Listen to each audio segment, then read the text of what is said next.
자, 오늘은 이 자고 나면 달라지는 이민법 전문 우리 조문경 변호사님 모셨습니다. 안녕하세요. 네, 안녕하세요. 네, 아마 지금 유튜브로 보고 계신 분들은 꽃이 피셨네 하시는 분이 있을 수도 있습니다. 오늘 옷에 꽃이 폈어요. 네, 바야흐로 그 여성들의 옷을 보면 그 계절을 알 수 있다고 하는데요. 정말 화려하고 아름답습니다. 감사합니다. 네, 이렇게 꽃이 피듯이 우리 이민법도 꽃이 피는 일들이 좀 많이 있었으면 좋겠는데요. 항상 바람이죠. 네, 자, 오늘은 어떤 소식으로 오셨나요? 네, 오늘은 좀 좋은 소식 전해드릴게요. 그 5월달에 그 러커스의 그 이민법 그 센터가 있어요. 네네. 이민법, 이민 정책 뭐 이런 거 연구하고 발표하고 뭐 이러는 데가 있는데 거기서 17일에 발표를 하기를 네. 그 리포트가 나왔는데 요즘 들어서 굉장히 추방되는 케이스가 줄었다. 오, 뉴저지에서 뉴저지에서. 뉴저지주를 예를 들어서 네네. 뉴저지주나 뉴욕주는 굉장히 친이민 정책을 실시하는 주 중에 하나잖아요. 그렇죠. 저 뭐 남부에 있는 텍사스라든지 이런 데 그렇죠, 비교해 그렇죠. 볼 때. 근데 그 뉴저지의 전 검찰총장이 2019년 3월에 뭐를 발표했냐면 네. 자, 로컬 경찰하고 그다음에 그 아이스 이민세관 단속하고 그렇죠. 공조를 하는 게 있어요. 그래서 이게 Secure Community 프로그램의 일환인데 네네. 자, 내가 하다가 어떤 뭐 사소한 경범죄든 중범죄든 체포가 됐습니다. 네네. 그러면 그거는 이제 로컬 경찰에서 하는 일이잖아요. 그렇죠. 근데 그거를 아이스에다 보고를 하는 거예요. 이 사람의 신상을. 그러면 아이스에서 이 사람이 신분도 없고 추방 신분이 없으면 이제 일단 뭐 추방 대상이 될 수가 있잖아요. 그렇죠, 그렇죠. 그러면 그 크리미널 케이스가 다 해결이 된다 하더라도 아이스에 있는 이민국으로 넘겨가서 거기에 구금이 되고 추방 재판이 시작되는 거예요. 이런 프로그램들이 굉장히 트럼프 시대에 굉장히 뭐 활성화가 됐다고 그렇죠, 볼까? 강력했죠. 그랬어요. 그래서 사실 뉴저지에 보면 저쪽 그 팰리세이드 파크의 그 브로드 애비뉴에 네, 맞습니다. 그 히스패닉들이 굉장히 네. 많이 몰려서 일용직을 구하고 그러는 거를 뭐 아주 뭐 심심치 않게 봤어요. 그렇죠, 예전에는 오랫동안 그렇죠, 그렇죠. 그게 트럼프 대통령이 되고 나서 굉장히 강력한 반인민 정책을 실시하니까 싹 없어졌습니다. 그러니까요. 그리고 그 주위에 있던 그 소규모 뭐 먹는 장사 하시는 분들 비즈니스도 망하고 그런 사례도 제가 접했는데 이제 그렇듯이 굉장히 그 트럼프의 칼날이 무섭던 시대예요. 그래서 뭔가 뭐 하다못해 교통 단속에 걸리더라도 신분이 없는 사람은 혹시 내가 아이스로 넘겨가지 않을까 불안해하고 그렇죠. 실제로 그런 사례도 있고 했는데 그러니까 2019년에 이런 그 Secure Community 좀 이런 걸 제한해라. 그 로컬에서 아무리 경찰이 체포를 한다 하더라도 그런 그렇죠. 신상을 다 아이스에 다 넘겨서 무조건 추방으로 가는 거를 좀 제한해라. 제한해라. 라는 메모가 발표되고 나서 추방 재판에 계류되는 케이스가 급격히 줄었다는 이제 그 보도가 그 러커스 이민법 센터에서 나왔어요. 얼마 전에. 데이터로 보는 거기 그렇죠. 때문에 데이터로 봐서 뉴저지를 예를 들었지만 그래도 굉장히 그 고무적이네요. 네네. 2019년 그 구금자가 3,325명이었는데 2020년에는 1,844명으로 43%나 줄었다라고 이제 이렇게 나오거든요. 네네. 뭐 뉴저지뿐만이 아니라 뭐 뉴욕에서도 이건 지금 뉴저지 통계지만 이쪽에서는 굉장히 이제 많은 그 구금돼서 추방 재판으로 넘어가는 케이스는 많이 줄었는데 이제 그거와 더불어 바이든 행정부가 자 추방 재판에 그동안 계류돼 있던 사건들이 너무 많은 거예요. 그렇죠. 130만 개가 지금 케이스가 적체가 돼 있고 더구나 코로나 때 재판을 제대로 못했기 때문에 그렇죠. 계속 계류가 돼 있는 거예요. 그렇죠. 그래서 예전에 오바마 시절에 뭐가 있었냐면 기소 재량권이라는 게 있었어요. 기소 재량권. 그 검사의 기소 재량권인데 자 기소를 하는데 좀 재량껏 해라. 어떻게 재량껏 하느냐. 이 사람이 단순 신분 위반이에요. 아니면 경범죄예요. 네. 그래가지고 아이스로 넘어와서 이민 그 세관 단속국 이민국에 뭐 구금이 돼 있다가 추방 재판에 넘겨진 케이스들이 많이 있는데 네. 이런 사람들은 좀 빼줘라. 재량을 가지고. 그렇죠. 뭐 테러리스트도 아니고 중범죄자도 아니고 뭐 단순한 그런 그 법규 위반이라든지 아니면 뭐 그냥 정말 단순 신분 위반인데 이런 기소 재량권을 좀 사용해라. 그래서 prosecutorial discretion이라고 해서 기소 재량권에 대한 메모를 발행을 했는데 이게 사실 뭐 트럼프 시대 거치면서 유명무실이 됐어요. 그렇죠. 있어도 안 썼겠죠. 예, 바이든 정부가 자 이거 다시 적극적으로 좀 행사를 해라. 우리 추방 재판에 계류된 거 좀 적체 좀 줄이고 웬만한 사람들은 그냥 그냥 클로즈 시키자라는 이제 그런 메모들이 잇따라 발표가 되곤 했어요. 근데 이제 저희 이런 그 움직임이 계속 있었는데 저희 회사에서 진행한 케이스에서 굉장히 좋은 결과가 있어서 소개를 시켜드리려고 해요. 그렇습니까? 저희가 이제 저희 클라이언트 중에 한 분이 벌써 몇 년 전이에요. 바이든 대통령이 되기 전에 트럼프 시대에 네. 집에서 싸웠어요. 부부싸움을 했습니다. 부부싸움을 부부 살다 보면 부부싸움 할 수 그렇죠. 있죠. 네, 싸울 수 그럼 있죠. 큰 네. 소리가 나고 네. 이러고 네. 굉장히 시끄럽죠. 그렇죠. 근데 옆집에 사는 아파트인데 옆집에 사는 사람이 경찰에 신고를 했어요. 아이고, 또 자, 우리 신고까지. 옆집에서 이거 우당탕탕탕탕 뭐 난리가 난 것 같은데 경찰 좀 와봐라. 이거 그렇다 해서 경찰이 출두를 했습니다. 네. 그랬더니 와이프가 이 남편 골탕 좀 이번에 먹어봐. 네. 하고 이 남편이 자꾸 나 때리려고 그래요. 나한테 막 뭐 해요. 막 그렇게 얘기를 한 거예요. 경찰이 와서 무슨 일이냐 그랬더니 뭐 막 방이 난리가 나고 막 그랬던 거예요. 그랬더니 이 사람이 물건 던지고 나 이렇게 지금 해하려고 하고 그래요. 라고 했어요. 근데 그 여자는 굉장히 화가 치밀었고 그 다음에 한번 좀 골탕 좀 먹어봐라 하는 식으로 그렇게 한 거예요.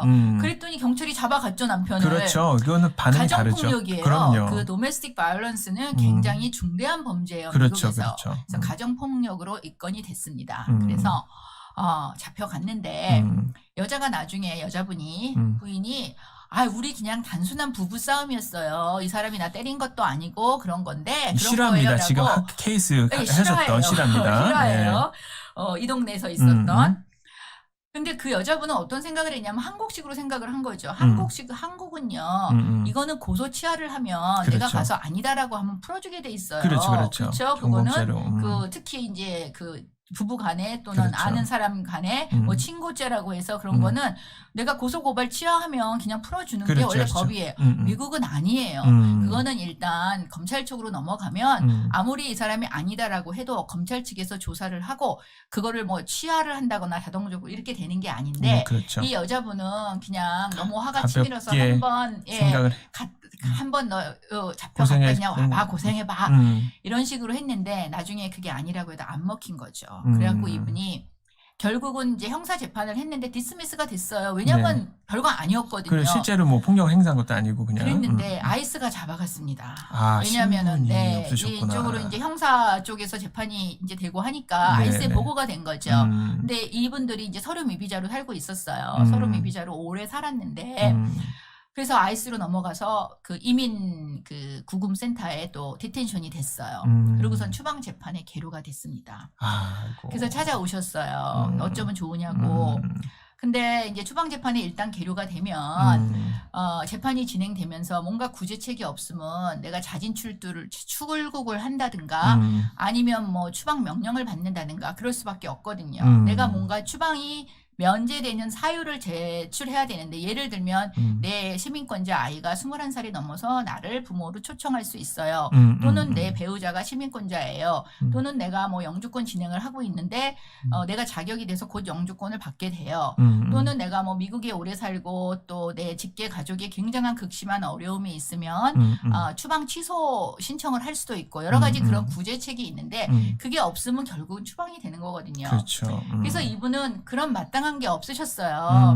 그래서 일단은 좀 시간을 끌어보자. 시간을 끌고 가면서 좀 뭔가 구제안이 혹시 나중에 나올 수도 있고 또는 뭐 좀 일단은 이분은 계속 미국에 있고 싶어 하니까. 그렇죠. 생활이 여기 있었으니까. 그렇죠. 그리고 이제 이분은 결국 부인이랑 이혼을 하셨습니다. 그래서 이혼을 하고 나중에 뭐 아이가 시민권자 아이가 있는데 아이가 좀 커서 아빠를 초청할 수 있을 나이가 될 때까지 되면 그때까지 뭐 끌어볼 수도 있고 또는 뭐 재혼을 할 수도 있고 이런 게 있으니까 이제 재판을 계속 연기를 하면서 있었습니다. 그런데 이제 이 기소 재량권이 다시 이 수면 위로 적극적으로 행사하라는 그런 정책이 펼쳐지기 시작했어요.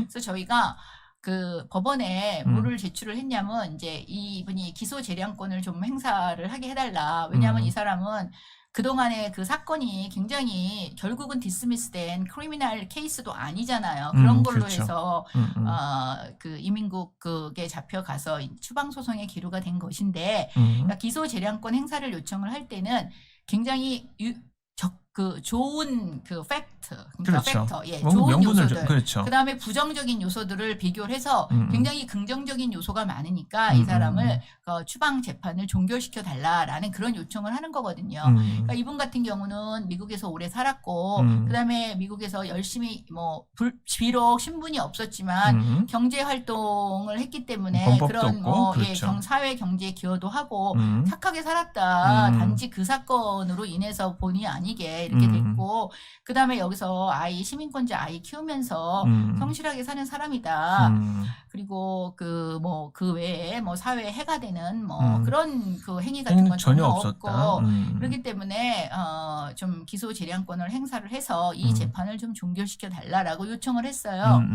그랬더니 판사가 그 답변을 했습니다. 그래서 하기를 자 나는 이렇게 하려고 해. 하지만 검사가 동의를 해야 돼. 그래서 검사 측에 동의를 받던지 아니면 검사가 뭐 나는 반대한다라든지 그런 그것을 어그리먼트를 받아가지고 나한테 다시 와 재판에서 다시 그걸 얘기를 해줘. 그래요. 그럼 미리 받으면 내가 5월 20일이면 오늘인가? 오늘이 5월 20일이에요. 오늘이 재판 날짜였어요. 세상에. 오늘이 재판 날짜인데 재판 전에 검사랑 어그리를 해서 오면은 재판에 안 와도 돼. 우리가 그거 갖고 결정을 할게. 그러는 거예요. 그래서 이제 저희가 그거를 요번 주 초에 월요일 날 받아가지고 화요일 날 저희가 검사한테 조인 모션을 썼어요. 그건 뭐냐면 이 사람을 이러이러해서 추방에 대해서 디스미스를 하려고 하는데 너네 그 이의가 없게 좀 동의 좀 해달라. 그랬더니 담당 검사가 오케이 자기 억울히 한대요. 그래서 저는 너무 놀란 게 너무나 쉽게 그래서 내가 억울히 하니까 내가 억울히 했던 이거를 갖고 판사한테 그 모션을 해라. 그래서 저희가 그러고서 바로 모션을 넣었어요. 그랬더니 30분 있다가 그 판사가 판결을 한 거예요. 세상에. 디스미스 시킨다고. 예, 그래서 저도 몸으로 막 이렇게 느끼는 거예요. 전율을 느끼셨네요. 이런 일이 그렇게 없거든요. 간단하게 이렇게 되는 일이. 그럼요. 그런데 지금까지 몇 년을 끌어왔는데 지금 그런 식으로 이거를 좀 디스미스 터미네이트 해달라 이 재판을. 그래서 그랬더니 그거를 판사가 그 오더를 내려서 오늘 원래 재판에서 가야 되는 거였는데 자, 안 가도 우리 그 방송을 듣고 있는 청취자 여러분께서는 이게 지금 실제로 일어났었던 그 사례고 이렇게 보시면 됩니다. 오랫동안 이민법을 전문으로 하셨기 때문에 이 여러 가지 방법을 아신 거죠. 이것은 경험에서 우러난 이제 능력이라고 봐요. 첫 번째는 이게 판사를 설득을 한 거고 여러 가지 데이터를 설득할 수 있는 데이터를 제출을 해서 그리고 그걸 가지고 이 검사 또한 설득을 한 겁니다. 재량권을 사실은 안 쓸 수도 있었지만 이 판사에 먼저 설득을 이끌어냈기 때문에 검사도 뭐 판사가 그렇게 얘기를 하는데라고 이제 이거는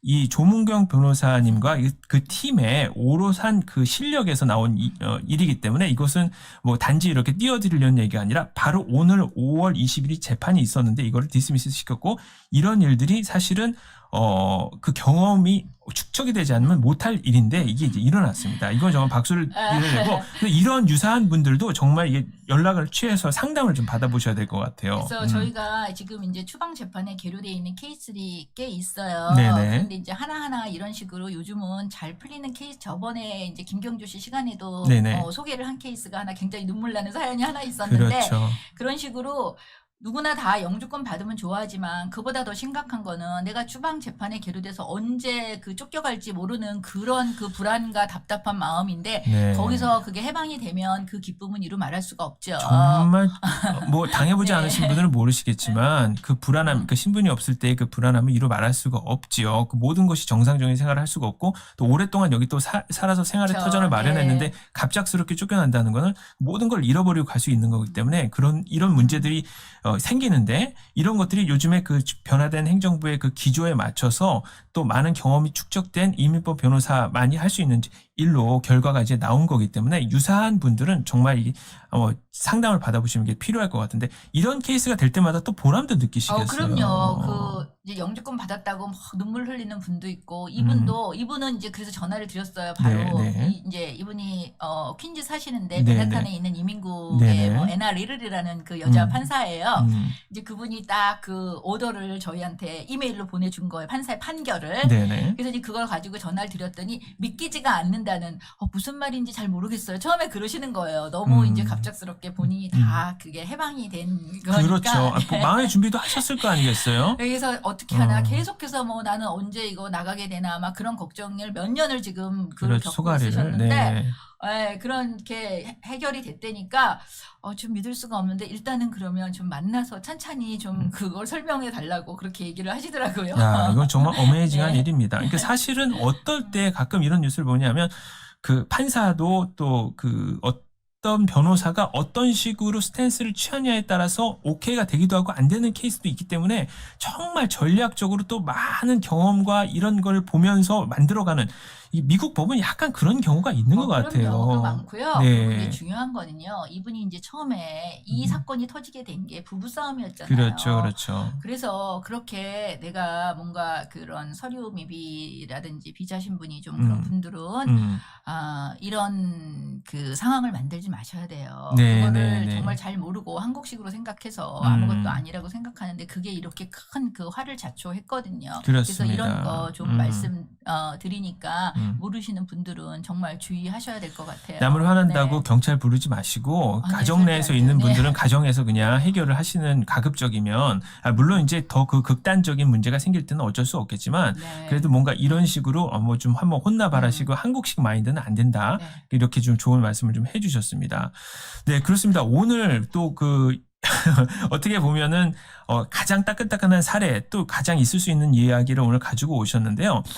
다시 한번 말씀드리지만 이민법은 그 행정부에 따라서도 그때그때마다 법이 바뀌고 왜 우리가 제목을 자고 나면 달라지냐면 정말 자고 나면 달라져요. 예를 들어서 형사법이라든가 뭐 다른 법들은 기본적인 그 정해져 있는 그 틀 안에서 크게 변화가 없지만 그쵸. 이민법 네. 같은 경우는 대통령 조례에서도 많이 바뀌고 그렇죠. 엄청나게 많이 바뀌지 않습니까? 네. 그래서 이민법은 이민법이 있고요. 그렇죠. Immigration and Nationality 네, Act라는 네. 이민법이 있고 그 아래 뭐 CFR이라는 규정이 있어요. 그렇죠. 레귤레이션이. 그리고선 이민 팔러시, 이미그레이션 팔러시라 그러니까 USCIS, 이민국 팔러시, 또 영사관 팔러시 여러 가지 메모 이런 게 있는데 그게 정말 수없이 쏟아져 나옵니다. 그런 팔러시나 메모들은. 그렇습니다. 그래서 네. 어떤 타이밍에 잘 들어가면 또 해결도 금방 되고 맞아요. 어떤 타이밍에 네. 안 되면 또 오래 고생하고 그래서 전문가와 상담이 필요한데요.